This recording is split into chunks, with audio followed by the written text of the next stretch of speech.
আল্লাহ বলে, বান্দা আমার মতো দয়ালু মনিব থেকে কেড়ে তোরে আলাদা করে দিল। মা গাররাকা, আরে বান্দা আমার থেকে কেন আলাদা হলি? আমি কি অপরাধ করেছি? সারাদিন আসমানে আলো দিয়ে আমি অন্যায় করছি, আজ আবার রাতের বেলা ঘুমের পরিবেশের জন্য অন্ধকার করে দিয়ে আমি অপরাধ করছি। মা গাররাকা, এই যুবক, তোমার কাছে তোমার মালিক অপরাধ কি করছে বল না বেটা, বল। কেন সেজদা করলি না ভাইয়া?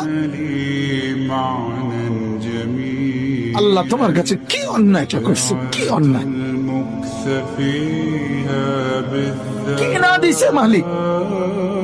মা গাররাকা বিরাব্বিকাল কারীম, এটা আল্লাহর ডাক। আল্লাহ বলেন, বান্দা কে রে তোরে আমার থেকে আলাদা করলো?